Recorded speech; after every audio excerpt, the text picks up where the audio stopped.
Bonjour, je suis Virginie Grousset de Francine. Donc je suis chargée des aspects techniques de ce webinaire. Je vous souhaite la bienvenue. À la fin de ce webinaire, vous recevrez par email les slides de la présentation. Une fois Astrid Guinet et Clément ont terminé leur présentation, vous pourrez leur poser via le chat qui est à votre disposition. Donc je lirai vos questions à voix haute. Cette session sera également enregistrée. Vous recevrez dans les prochains jours la possibilité de voir un webinaire sur le concours d'innovation en replay. Je vais vous laisser la parole, Clément Ackermann. Donc oui, bonjour, Clément Ackermann, chef de projet à l'ADEME sur le programme des investissements d'avenir. Donc je vous remercie déjà à tous d'être présents aussi nombreux sur ce webinaire sur la vague 4 du concours d'innovation. Donc pour rappel, le programme des investissements d'avenir, le PIA créé par l'État en 2010 a pour objectif d'augmenter le potentiel de croissance de la France.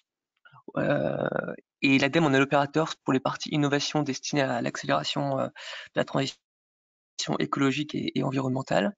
Donc entre 2017 et 2010 et 2017 sur le PIA 1 et PIA 2, ce sont près de 745 projets, dont 322 portés par les TPE et PME qui ont été soutenus à hauteur au total de 2,5 milliards d'euros, dont 588 millions pour les TPE et PME. En 2017, la troisième phase du programme des investissements d'avenir a été lancée, représentant 1 milliard d'euros d'aide, dont 600 millions en aide d'État. Donc les interventions de l'ADEME se situent donc plutôt en aval de la R&D, en soutien pour des projets innovants portés par des entreprises dans le secteur des transports et du véhicule du futur, des énergies renouvelables, du stockage, des réseaux électriques intelligents, de l'économie circulaire et du transport et de la mobilité durable. Donc les objectifs du PA3 sont de plusieurs ordres. D'une part, de générer, comme je l'avais dit, de la croissance pour l'économie française et le développement des emplois durables dans le domaine de la transition écologique et environnementale, en réduisant naturellement les impacts sur l'environnement de nos économies. D'autre part, de développer un mix énergétique décarboné et compétitif, de changer les modes de production et de pratiques de consommation et d'assurer de la création de valeur sur le territoire et dans une certaine mesure, et dans une mesure où l'État partage des risques, un retour financier pour nous opérateurs et l'État.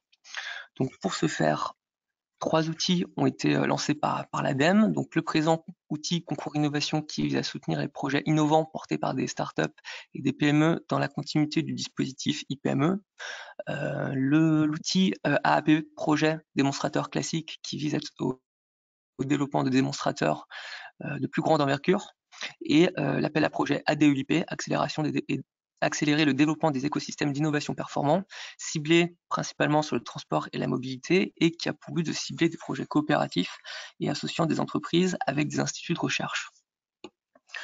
Donc sur ce slide, vous pouvez voir le positionnement de ces différents outils opérés par l'ADEME en fonction de 2 critères, le critère de montant d'aide octroyés par projet sur l'axe des abscisses et sur l'axe des ordonnées, le caractère collaboratif ou non des projets attendus en fonction des différents AAP. Donc, pour la partie concours innovation, je vais passer la main à Madame Astrid Guinet, qui est à côté de moi.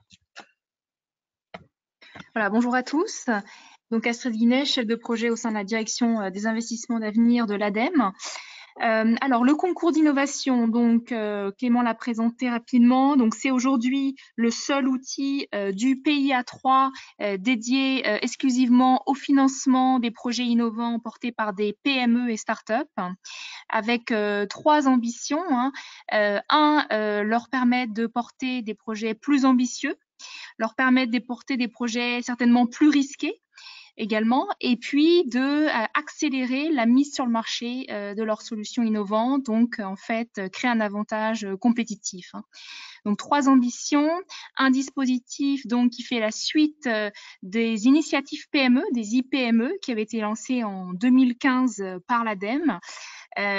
Pour ceux qui le connaissent, c'est un dispositif vraiment extrêmement apprécié par les PME, simple, rapide, efficace. Et donc l'idée, c'est bien de s'inscrire dans cette continuité avec une décision de financement en 6 semaines suite au dépôt de projet au concours d'innovation. Il faut savoir que c'est un dispositif également qui est coopéré entre plusieurs opérateurs. Donc l'ADEME voilà, s'occupe des sujets transition écologique et énergétique.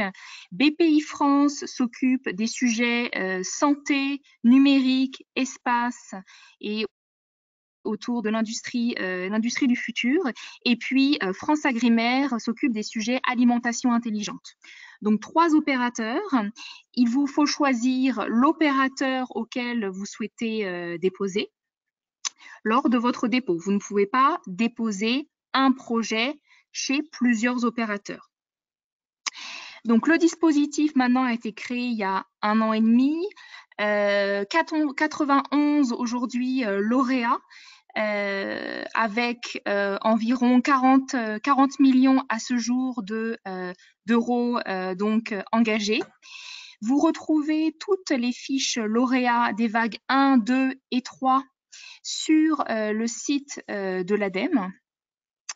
Ce qu'il faut retenir également, c'est qu'on a un financement extrêmement attractif puisqu'on se situe sur 2 tiers de subvention et 1 tiers d'avance remboursable et que le taux de sélection moyen est de l'ordre de 30% sur ce type de dispositif.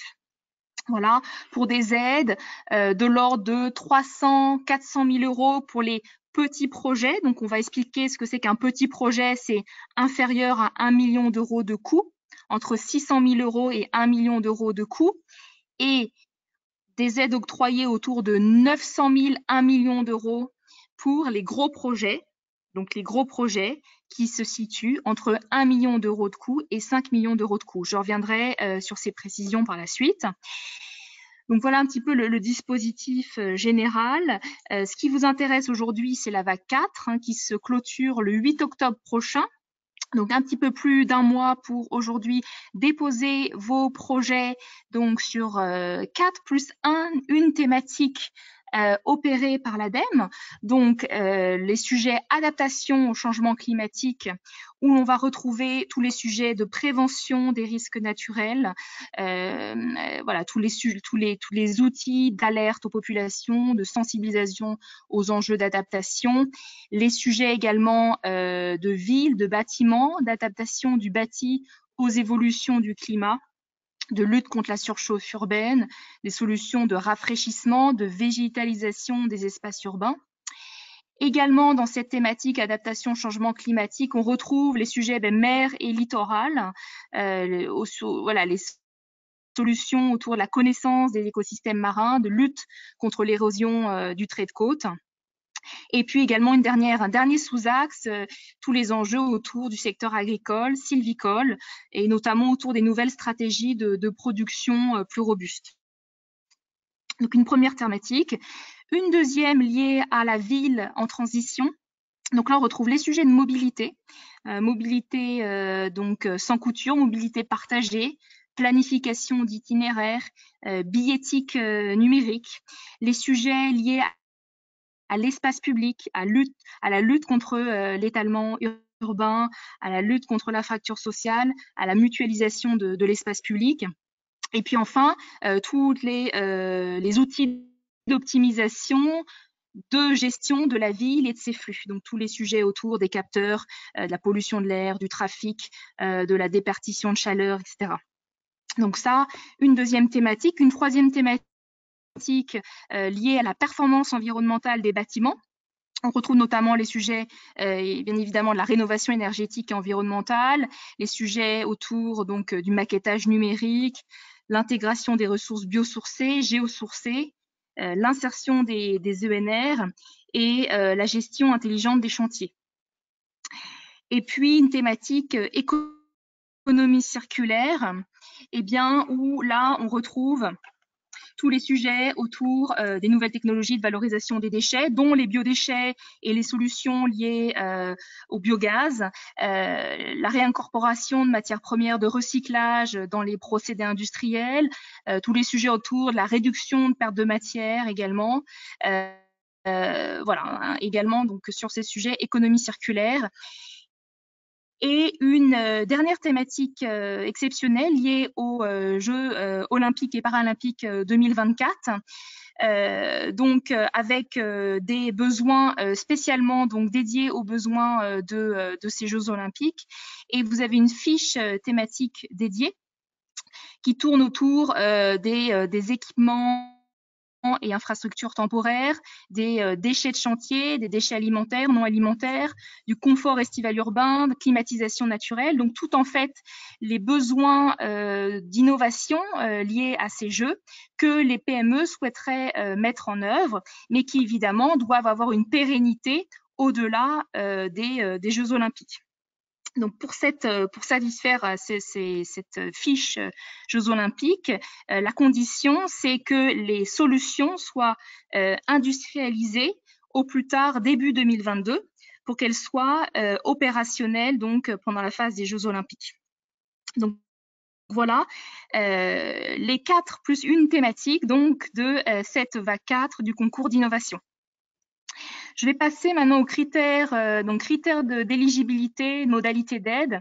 Donc, comme je l'ai dit, sont éligibles des projets monopartenaires portés par une PME, donc PME créée, enregistrée au registre des sociétés, commerce et des sociétés, dont les dépenses n'ont pas débuté avant le dépôt de demande d'aide. Il faut savoir que la date d'éligibilité de vos dépenses au concours d'innovation sera la date officielle de dépôt de votre projet. Donc, toutes les dépenses antérieures sont prises à votre risque et péril. Nous sommes sur des tailles de projet, comme je l'ai dit, de 600 000 à 5 millions d'euros de coût, avec des petits projets inférieurs à 1 million d'euros de coût et des gros projets entre 1 million et 5 millions d'euros de coût. Qu'est-ce que ça signifie? On le verra plus tard. Il y a une temporalité différente. Les gros projets sont instruits dans un temps un petit peu plus long que les petits projets. Nous sommes donc sur des projets de 12 à 36 mois, des taux de financement de 45% portés par des petites entreprises et 35% portés par des moyennes entreprises. Voilà. Ensuite, en termes de dépenses éligibles, donc sont éligibles les salaires de personnel interne, donc non environnés, dédiés au projet. Tous les coûts de sous-traitance, donc sous-traitance en maximum 30% du coût total du projet. Il faut savoir que la sous-traitance doit être française. Si elle est étrangère, il faut qu'elle soit précisément justifiée, soit parce que la compétence n'existe pas en France, soit parce qu'elle a un coût non compétitif. Également sont éligibles donc les amortissements des instruments et équipements utilisés pour les besoins du projet, au prorata donc de leur utilisation dans le cadre du projet, les frais de mission, les autres coûts, et puis donc les frais connexes forfaitaires qui sont en fait les frais généraux ou les frais d'environnement qui ne sont pas directement affectés à la réalisation de l'opération, mais qui lui sont rattachables. Donc en fait, c'est un forfait de 20% des salaires de personnel interne. Un financement, comme je vous l'ai dit, extrêmement attractif, en tout cas le plus attractif de tous les guichets du programme d'investissement d'avenir, 2 tiers de subvention, 1 tiers d'avance remboursable ou récupérable. Hein. C'est la même appellation. Un versement 70% dès la signature du contrat, donc limité à 200 000 euros. Sachant qu'en face, il faut que vous prouviez à l'ADEME le montant de capitaux propres au moins égal au montant de cette avance de la première tranche. Donc typiquement, si vous pouvez bénéficier de 200 000 euros en face, il faut que vous ayez 200 000 euros en capitaux propres dans vos comptes. Donc c'est la ligne DL de votre liasse fiscale et également les comptes courants d'associés bloqués pendant la durée du projet. Ensuite, vous avez un ou deux versements intermédiaires selon si vous êtes un petit ou un gros projet, et puis un solde à la fin qui est versé si l'exécution du projet a été réalisée en bonne et due forme. Hein. Et enfin, un remboursement de la partie donc avance récupérable, avance remboursable, qui en fait 100% du montant de cette avance remboursable dû au premier euro de chiffre d'affaires. Donc, votre solution vous allez développer dans le projet, dès qu'elle a atteint son premier client, vous devez rembourser à l'État c'est 100% du montant de l'avance remboursable. Alors, on laisse généralement 6 mois, 1 an de battement hein, pour soulager la trésorerie, mais vous êtes redevable de cette partie avance remboursable. Et pour les gros projets, donc supérieurs à 1 million d'euros de coût projet, l'État demande un intéressement supplémentaire de 50% de ce montant d'avance remboursable dès l'atteinte d'un seuil de type succès commercial, qui est en fait un seuil de chiffre d'affaires cumulé que l'on détermine lors de l'instruction entre l'ADEME et le porteur de projet. Et dès l'atteinte de ce seuil, exemple 5 millions d'euros, le déclenchement du remboursement complémentaire est actionné en plusieurs échéances. Et ça, c'est vraiment le remboursement vers l'État qui est en fait la compensation de sa prise de risque, la prise de risque de l'État à accompagner des projets innovants, puisque bien évidemment, si le projet ne trouve pas de clients ou est un échec technique, eh bien, l'avance récupérable n'est pas remboursée à l'État. Contrairement à ce qui peut se pratiquer, notamment dans le secteur privé, secteur bancaire notamment. Donc voilà pour les modalités de financement. Je vais laisser la parole à Clément pour vous présenter les critères de sélection. Oui, donc sur les critères de sélection, donc suite à la validation des critères d'éligibilité qui sont mentionnés dans le texte le cahier des charges de concours innovation, vous allez être sélectionné sur un certain nombre de critères qui sont de l'ordre de 3 ou 4 grands critères qui sont d'une part le caractère innovant et la valeur ajoutée de votre projet. Est-ce que votre projet est pertinent par rapport à l'objet du concours? Quel degré de rupture en termes d'innovation technologique ou non technologique votre projet comporte-t-il? Quelle est la maturité technologique de votre projet par rapport aux attendus? Quels sont aussi également les développements de nouveaux produits ou services et les retombées également pour l'économie française, et la pertinence de la durée du projet en cohérence avec les ambitions des travaux à mener. Une petite précision pour la thématique des Jeux Olympiques de Paris 2024, l'innovation doit pouvoir être industrialisée sous un horizon de 24 mois, soit au plus tard début 2022, pour les porteurs qui seraient intéressés.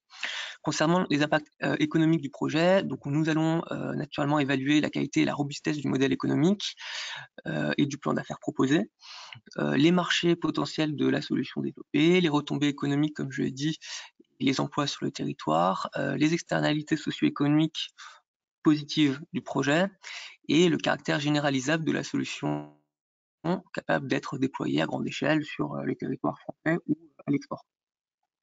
Côté troisième critère, ce sera la capacité du porteur à porter le projet, c'est-à-dire concrètement quelle est la capacité de l'entreprise à mener à bien le projet, côté opérationnel, technique et côté financier. Le porteur doit être capable d'assurer une industrialisation du projet et un accès au marché visé dans les qu'il a avancé dans son annexe, son dépôt de projet, et en adéquation avec les compétences dédiées au projet qu'il a en son troisième critère, c'est le critère d'éco-conditionnalité des projets.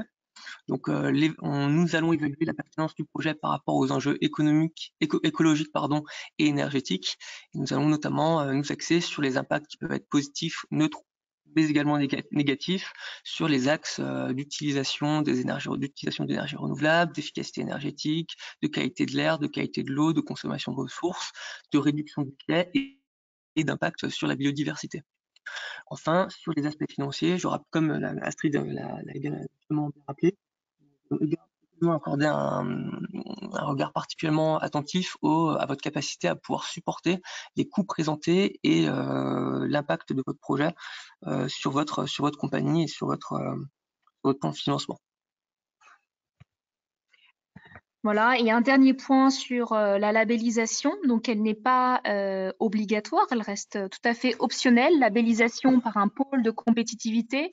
Néanmoins, on l'encourage fortement, puisqu'en fait, dans les faits, on voit que les taux de succès sont bien meilleurs, de l'ordre de 50% pour les projets labellisés, alors qu'ils tombent à 19-20% pour les projets non labellisés. Donc, n'hésitez pas à vous tourner vers un pôle de compétitivité pour le montage de votre projet et valider également les critères d'éligibilité. Voilà, dernière slide, vous présentez un peu le processus et les grandes dates. Donc, une clôture le 8 octobre à midi, donc via la plateforme de dépôt de l'ADEME. Vous le retrouvez dans le lien du PowerPoint là qui va vous être envoyé. N'attendez pas vraiment le dernier moment, visez un dépôt de projet la veille. Hein, c'est quand même, on l'a souhaité le plus lisible possible, le dossier de candidature, mais il prend du temps, il y a de la matière, donc anticipez un maximum cette date du 8 octobre à midi, sachant qu'à midi 1, vous ne pouvez plus déposer et qu'aucun recours n'est possible. Si vous avez donc passé la phase d'éligibilité, si votre projet est éligible, votre projet donc est sélectionné la semaine du 11 novembre et suite à cette sélection, vous recevez une convocation en audition pour la semaine donc du 25 novembre pour les thématiques ADEME. Suite à cette audition, si vous êtes un petit projet, donc inférieur à 1 million d'euros de coût, vous avez une décision avant Noël. Et pour les gros projets, donc entre 1 million et 5 millions d'euros de coût, vous avez ce qu'on appelle une réunion d'expertise où l'on vous demande de répondre à un certain nombre de questions pendant une demi-journée avec des représentants de l'ADEME, des experts externes et des représentants ministériels pour approfondir les tenants et aboutissants du projet et donc pour viser une réponse donc, de financement autour de la mi-février 2020. Donc, voilà pour ce qui est du processus de sélection et du calendrier. Voilà, je peux vous dire donc bonne chance, c'est la dernière ligne droite. Un bon mois pour déposer. Vous avez là ici les liens vers les différents sites de dépôt des 3 opérateurs, ADEME, BPI France, France Agrimaire. Vous avez également les liens vers les boîtes mail de chaque opérateur. Nous ne faisons pas d'entretien, on va dire, physique de pré-dépôt. Les projets sont bien trop nombreux. Néanmoins, on prend le temps de répondre et s'il le faut, de faire des courts échanges téléphoniques pour vous rassurer sur l'éligibilité de la thématique que vous présentez. Donc, n'hésitez pas d'ici le 8 octobre. Voilà. Merci beaucoup. Donc, on va peut-être passer aux questions-réponses. Donc, une première question. Que veut dire, alors Clément, c'était lors de votre intervention en introduction, que veut dire un effet de levier de 1.9 ? Alors, l'effet de levier représente en fait alors, Clément, excusez-moi, on ne vous entend pas très bien. Est-ce que vous pourriez vous positionner ? Je me positionne devant. Donc, l'effet de levier représente en fait la part d'aide privée mise dans un projet en comparaison à la part d'investissement public qui a été fait. Donc en gros, c'est une formule assez simple, c'est dire en gros pour 1 euro investi par le public, combien j'ai réussi à levier d'euros privés pour un projet. Donc quand on dit qu'on a un effet levier de 2 à peu près, c'est-à-dire que pour 1 euro public, on a réussi à lever 2 autres euros privés. Merci. Est-il possible de choisir plusieurs thématiques pour un même projet ? Alors, pour un même projet, il faut déposer dans une seule thématique. Après, il faut savoir que derrière, les gens qui vont examiner votre projet sont la comitologie, elle est commune. Donc, nous, on peut tout à fait, après, vous rediriger vers une autre thématique, si on pense qu'elle plus pertinente pour la suite, mais il faut que vous choisissiez en début. Merci. Est-ce que ces aides sont compatibles avec une aide pour l'étude de faisabilité perçue de la part de BPI France? A priori, oui. L'aide étant, enfin, ce qu'on va regarder principalement, c'est sur quel périmètre se fait le projet. C'est-à-dire que si vous avez déjà commencé, si les deux projets sont indépendants, c'est-à-dire que votre partie projet déposée à concours innovation sont indépendantes, là, les deux aides sont cumulables puisque les deux projets sont différenciés. Et sur un projet où vous auriez inclus un premier lot étude et un deuxième lot montage d'un objet physique, on peut effectivement intervenir en complément d'une première aide qui a été obtenue auprès d'un autre opérateur, français ou européen. Merci. Plusieurs questions sur la thématique JO. Qui en est l'opérateur? Qui la gère? Donc, c'est bien l'ADEME qui est opérateur de cette thématique. Donc, le processus de dépôt et de sélection est donc opéré par l'ADEME. La seule distinction peut-être pour les porteurs de projets, c'est que le comité Paris 2024 s'engage à apporter une aide non financière aux lauréats, par exemple pour trouver des terrains d'expérimentation ou des choses de cet ordre-là. Mais en tout cas, pour le porteur de projet, en termes de dépôt et de sélection, c'est tout à fait transparent pour lui. Voilà. Merci.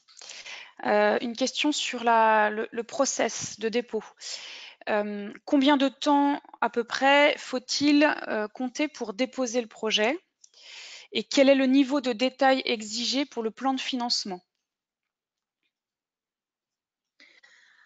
Alors, en termes de temps, ce qui se dit, c'est voilà, une semaine pour remplir à la fois l'annexe 1, qui est un document d'une vingtaine de pages, un document Word, qu'on vous demande de remplir sur les parties entreprise, sur les parties projet. Une annexe 2 qui en fait rassemble à la fois la base de coût de votre projet, les différents plans de financement, les plans d'affaires, et puis un certain nombre ensuite de déclarations administratives, mais vraiment les deux gros, on va dire, ce qui prend le plus de temps, c'est l'annexe 1 et l'annexe 2. Et une semaine, voilà, pour une personne. Et il me semblait qu'il y avait une deuxième question qui était sur la précision qui était attendue sur les annexes, sur le plan de financement et sur le marché. Donc sur le plan de financement, vous avez un canevas qui est en ligne, disponible et qui contient le degré de précision et la granularité, on va dire, des données que nous attendons, donc qui est normalement tout fait. Et sur la partie marché, alors on attend vraiment des informations propres au projet, éviter les informations génériques qu'on peut trouver un peu partout. On veut vraiment des informations donc d'ordre qualitative, si possible quantitative, et qu'on puisse comprendre exactement vraiment quels sont vos marchés, quels sont vos clients, quel est votre potentiel de marché atteignable, quels sont vos prix et comment ils s'articulent par rapport à l'environnement économique, aux autres solutions existantes et à vos autres concurrents. Et quelle que soit la forme, on veut des choses qui soient vraiment spécifiques et on va dire connues de vous, quoi. Merci. Concernant la partie remboursement, est-ce qu'un échelonnement du remboursement est possible? En fait, tout remboursement se fait en 2 échéances minimum. Donc, par exemple, pour un petit projet, 100% du montant de l'avance remboursable. Mettons, on va dire 150 000 euros donc d'avance remboursable, eh bien, vous allez rembourser 75 000 euros chaque année en 2 ans. Voilà. Donc ça, c'est le scénario type.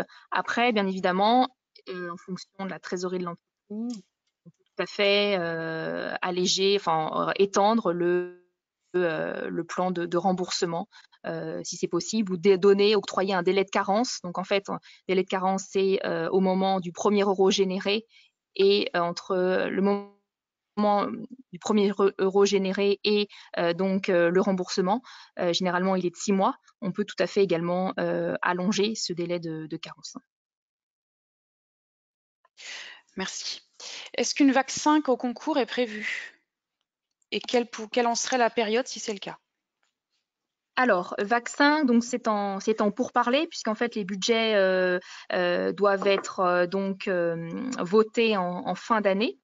Donc, si elle a lieu, elle serait publiée autour de février 2020 et reprendrait, bon, cela doit être encore confirmé, mais reprendrait certainement les sujets transport et énergie de la vague 3 notamment, puisque à chaque fois, nous avons 4 thématiques par concours d'innovation, dont 3 qui sont en lien avec le cœur, on va dire le cœur de métier de l'ADEME, dont le transport et l'énergie.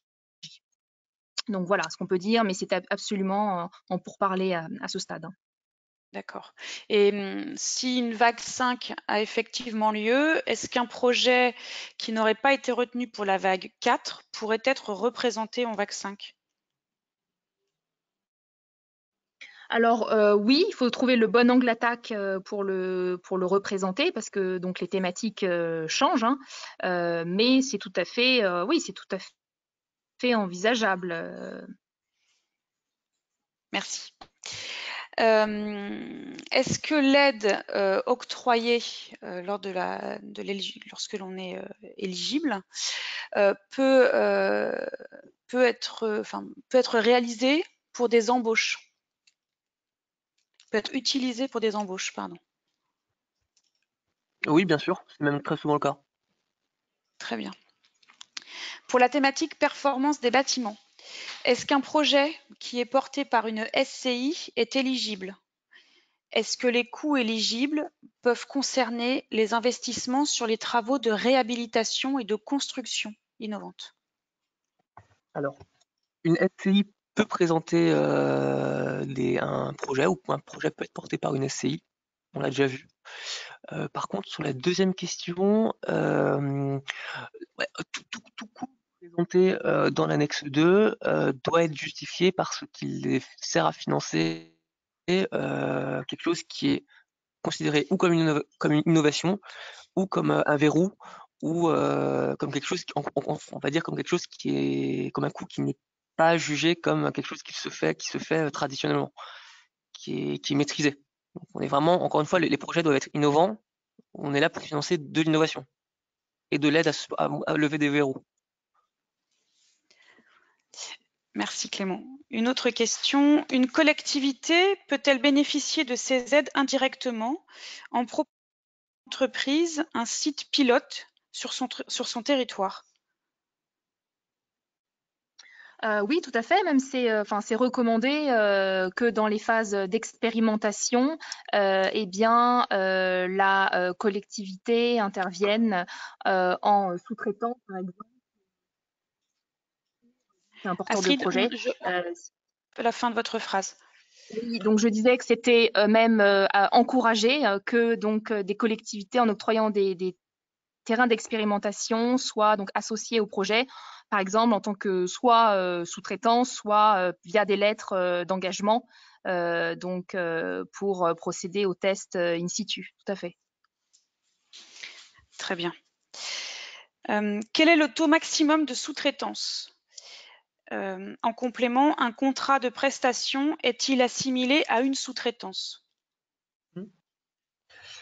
Alors, au niveau de la sous-traitance, il y a, on va dire, un taux il y a un taux à partir duquel on va commencer à creuser un petit peu et s'interroger, c'est 30%. En gros, si 30% des coûts du projet, si au-delà de 30% des coûts du projet, on a une sous-traitance, on va commencer à se dire, bah voilà, quelle est cette sous-traitance, qu'est-ce qu'il y a dedans, et on va un petit peu inspecter parce que ça peut être des sous-traitances assez importantes. En deçà de 30%, les sous-traitances vont être examinées au cas par cas, mais le seuil de 30% est un peu un seuil discriminant pour nous en termes d'attention. Et sur la deuxième question, Alors, sur la sous-traitance aussi, nous, ce qui nous intéresse, c'est de voir qui détient la création de valeur. Donc, c'est aussi pour ça qu'on met ce seuil de 30%, pour que ce soit bien l'entreprise qui dépose, qui développe l'objet principal et qui le commercialise, en fait. Très bien. Dans le cas où pardon, excusez-moi, je vous ai déjà posé cette question-là. Est-ce que les projets en France d'outre-mer sont éligibles? Ah oui, tout à fait. Et peut-on cumuler les aides, peut-on cumuler en fait avec des aides européennes? Alors, oui, le cumul est possible dans la limite des plafonds d'aides d'État qui ont été instaurés par la Commission européenne dans les régimes d'aide. Et donc, pour rappel, dans le cadre d'une PE, donc elle varie en fonction de la catégorie d'entreprise et aussi du type de tâche classée en recherche industrielle, développement expérimental ou recherche fondamentale. Et dans le cas d'une petite entreprise, on est aux alentours de 85% pour de la recherche industrielle et en développement expérimental, je crois, à 70, mais en collaboratif. Bon, bref, je vous invite à aller voir du côté des textes européens, parce qu'il y a énormément de taux différents, sans rentrer dans les détails. Très bien. Est-ce que vous pourriez nous donner quelques explications concernant la composition du jury de sélection ou des structures qui sont représentées dans les jurys? Alors oui, donc la comitologie, c'est donc le secrétariat général pour l'investissement, qui est donc le décideur final du financement, donc qui est un organe du Premier ministre. Ensuite, vous avez donc les différents ministères de tutelle du programme d'investissement d'avenir, donc ministère de l'Environnement, ministère de l'Industrie, ministère de la Recherche. Vous avez également la Direction générale du Trésor. Et puis ensuite, vous avez en fonction des thématiques ce qu'on appelle des ministères compétents. Donc typiquement, ça peut être une direction sur les sujets eau et biodiversité, une direction sur les sujets de prévention des risques, en fonction des thématiques à l'ordre du jour. Et vous avez également en jury, bien évidemment, l'ADEME, l'opérateur, et également ce qu'on appelle des personnalités qualifiées qui viennent généralement du monde soit des clients potentiels de solutions, soit de l'écosystème, donc par exemple de pôles de compétitivité. Très bien. Une question chiffre. Quel niveau de capitaux propres et de comptes courants associés est nécessaire pour le financement d'un projet? Est-ce 45% ou 70% de la première tranche? Le taux de capitaux propres incluant compte courant d'associés bloqués doit être égal à tout moment à l'aide versée. Donc je prends un exemple, si maintenant on est sur un projet dont la première tranche va être 200 000 € d'aide versée, vous devez au moins avoir 200 000 € de capitaux propres plus compte courant dans votre bilan. Alors, ceci dit, une fois qu'on a dit ça, on ne va pas regarder uniquement le niveau de capitaux propres au moment du dépôt, enfin du versement, mais on va aussi regarder la progression un petit peu des dépenses et on va dire la trajectoire de vos évolutions de capitaux propres au courant quand même des mois des années ou des mois qui ont précédé. L'idée étant de ne pas risquer de l'argent public inutilement si l'entreprise court à sa perte. Donc voilà, mais donc retenez bien, c'est au moins avoir 1 euro de capitaux propres plus compte courant d'associé pour 1 euro d'aide cumulée. Sachant que donc cette condition-là, elle est demandée suite à la contractualisation.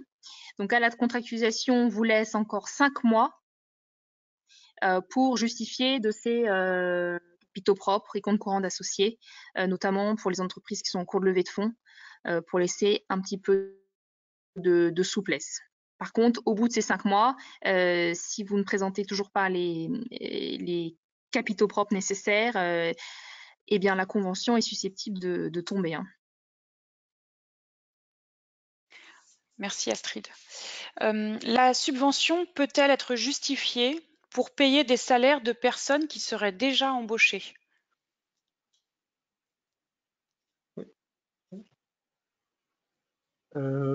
Oui. Oui, en fait, donc à chaque étape clé, donc une étape clé, c'est en fait chaque année il y a un rendez-vous avec l'ADEME où vous présentez l'état de vos dépenses et donc et notamment le personnel qui a travaillé sur le projet. Et donc suite à ça, l'ADEME et donc cet état des dépenses est associé à un rapport d'avancement. Et suite à ça, l'ADEME valide et procède au versement. Et effectivement, eh bien, c'est un mix, c'est-à-dire que c'est un mix 2 tiers de subvention et 1 tiers d'avance remboursable. Et effectivement, la subvention peut tout à fait payer des employés travaillant sur le projet. Attention Astrid, on ne vous entend plus. Allô? En fait, de façon générale, parce que oui. Oui, on n'a pas entendu la fin de la réponse d'Astrid. Oui, donc peut-être en complément de ce que disait Astrid, en fait, lorsque vous allez monter votre projet, vous allez remplir l'annexe 2 qui est un Excel, dans lequel vous allez lister toutes vos catégories de coûts utiles au projet par catégorie, c'est-à-dire par salaire, par amortissement, par frais connexes, ça se calculera automatiquement, pardon, mais par frais de mission, etc. Et donc, toutes ces dépenses-là vont donner donc un coût global au projet. De ce coût global, on va retravailler éventuellement un certain nombre de dépenses pour voir si dans certains cas, certaines de ces dépenses ne sont pas éligibles. On va en déduire une assiette globale de coûts éligibles et le calcul de l'aide se fera sur cette assiette de coûts global éligible. On va appliquer un taux et donc ce taux va donner une aide globale et cette aide va être répartie en un pourcentage de subvention et un certain pourcentage d'avance remboursable. Et après, effectivement, cette aide est utilisable pour tous les coûts qui ont été référencés précédemment et pour toutes les tâches. Très bien, merci. Question suivante. Donc, les innovations qui sont liées aux solutions d'information face aux risques hydrométéorologiques auxquels les territoires, activités économiques et citoyens sont exposés, sont-elles éligibles et entrent-elles dans la thématique adaptation au changement climatique? Alors, on est bien sur effectivement les sujets de prévention des risques naturels sur la thématique adaptation au changement climatique. Donc, effectivement, ça pourrait tout à fait rentrer dans cette thématique. Par exemple, on va pas prendre, ne seront pas éligibles, par exemple, les risques de terrorisme ou de choses comme ça. Donc, c'est vraiment les risques naturels. Merci. Une PME dont le capital est 100% par un grand groupe est-elle éligible? Alors non, parce que si elle est donc détenue à 100%, c'est une entreprise liée. Et donc, si elle est liée à un grand groupe, cela signifie qu'elle est elle-même une grande entreprise en sens de la Commission européenne et donc elle est non éligible au concours d'innovation. Et d'ailleurs, je vous invite à bien étudier les détentions amont et aval de votre société, puisque dans certains cas, lorsque vous dépassez 25% bien de détention par une autre entreprise, eh bien vous devez soit ajouter au prorata les données de cette autre entreprise qui peut vous faire basculer dans le statut de grande entreprise. Et ça, vous avez la définition exacte dans l'annexe 5 du dossier de candidature qui est en ligne pour bien que vous étudiez ce point lors de votre dépôt. c'est un point crucial. Hein. Nous, on refuse des entreprises suite au dépôt lorsqu'on identifie que, effectivement, via leur détention amont et aval, elles dépassent les seuils de PME, à savoir 250 personnes, 50 millions d'euros de chiffre d'affaires et 43 millions d'euros de total bilan. Donc, veillez bien à ce point. Et peut-être en complément, il existe un guide méthodologique qui a été publié par la Commission européenne pour justement, enfin, qui vous permet exactement de savoir si vous êtes considéré comme une entreprise, une grande entreprise ou une PME, et justement par rapport à ces histoires de suis-je une entreprise liée et autonome, quelles sont les définitions, quels sont les impacts et quelles sont du coup la manière de calculer mon espèce de bilan agrégé en cas d'entreprise liée et non autonome.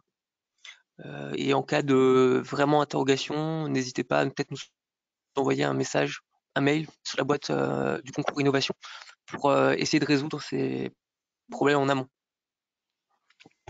Merci.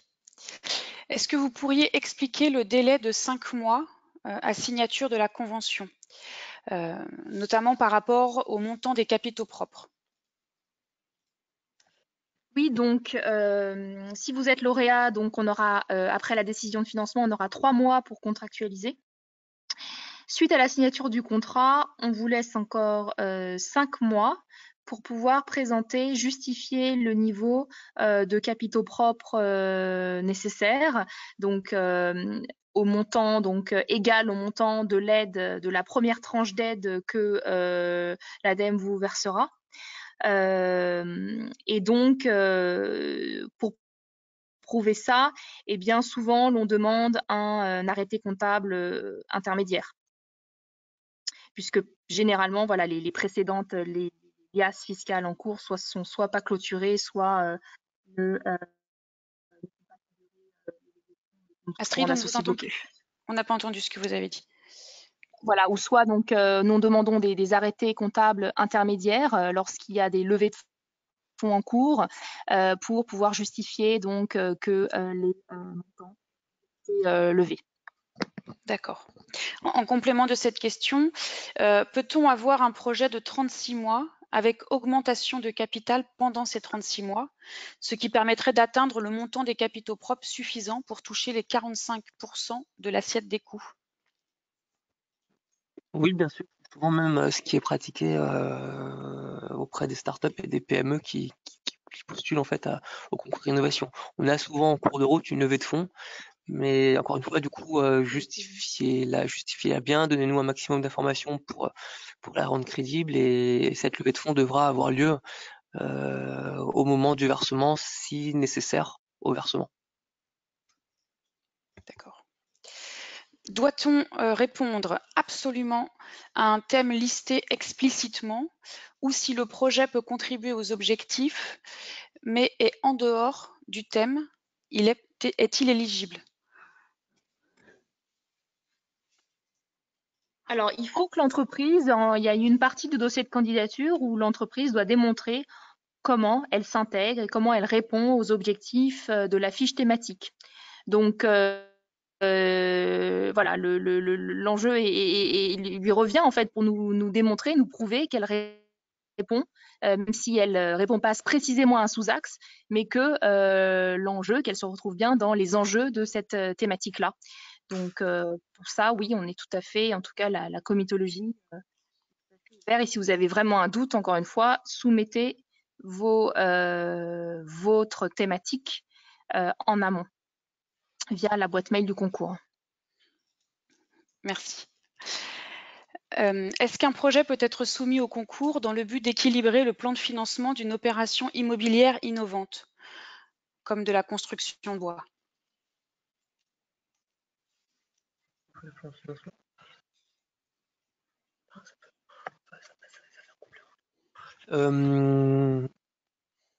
Encore une fois, le concours innovation est une aide qui va permettre de renforcer votre plan de financement si celui-ci est incomplet.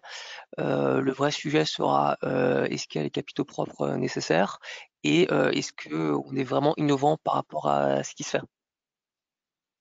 Mais toute aide est là pour apporter un soutien à un projet qui peut manquer de financement pour se réaliser.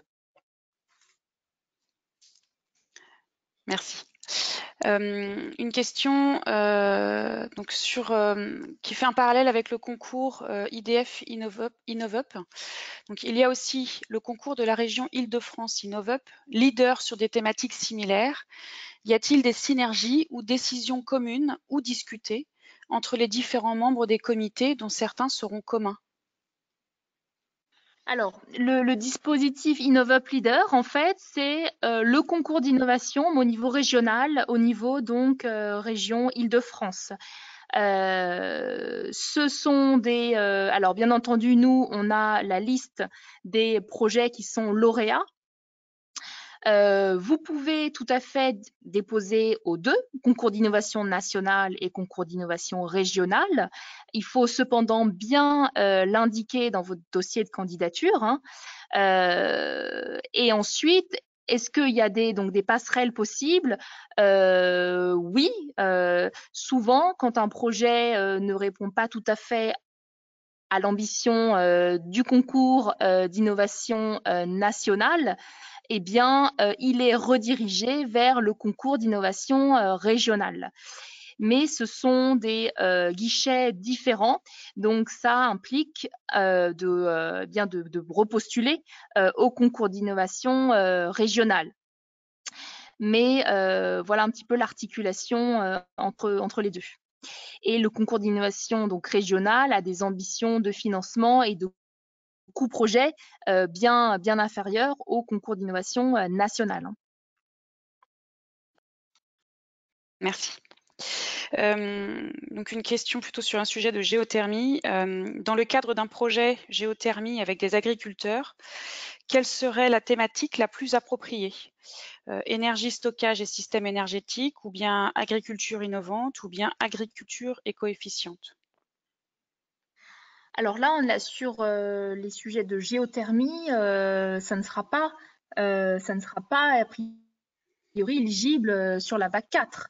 On est sur des sujets énergétiques. On sera potentiellement sur une vague 5 si elle ouvre en début d'année 2020. Puisque là, nous sommes sur adaptation changement climatique, ville en transition, performance environnementale des bâtiments et économie circulaire. Merci.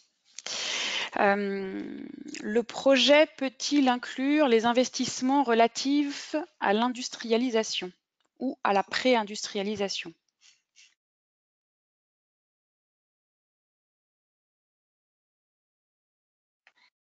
Tout dépend en fait si dans ces coûts d'industrialisation, il y a des leviers, des verrous à lever. En fait, pour certains projets, la mise en œuvre de la chaîne d'industrialisation est en soi un verrou. Et donc dans ce cas-là, oui, ça peut être éligible. Tout dépend si voilà, on est dans des tâches répétitives qui sont déjà disons, dont les leviers sont déjà réalisés ou pas. Généralement, non, les phases d'industrialisation ne sont pas éligibles puisqu'on finance les phases de R&D. Mais dans certains cas, notamment dans les sujets économie circulaire, oui. Merci Astrid. Je ne sais pas si les participants ont des questions complémentaires. Alors, je n'ai pas posé toutes les questions qui avaient été saisies, mais les intervenants ont répondu à certaines de vos questions, malgré le fait que vous ayez posté votre question.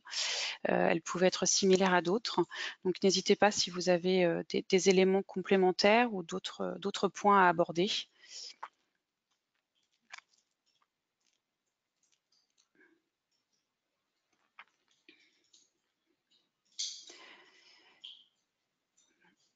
Écoutez, il n'y a pas d'autres questions. Donc, Astrid, Clément, peut-être si vous souhaitez conclure ce webinaire. Voilà, bah écoutez, merci beaucoup de votre participation. Vous êtes très très nombreux à ces webinaires qui fonctionnent bien. On espère que ça va porter ses fruits pour les dépôts. En tout cas, il n'y a pas d'essoufflement sur ce concours. Donc, c'est voilà, c'est grâce à vous, c'est grâce à vos projets. Et c'est encore une fois un formidable outil. Donc, n'hésitez pas à postuler pour le 8 octobre.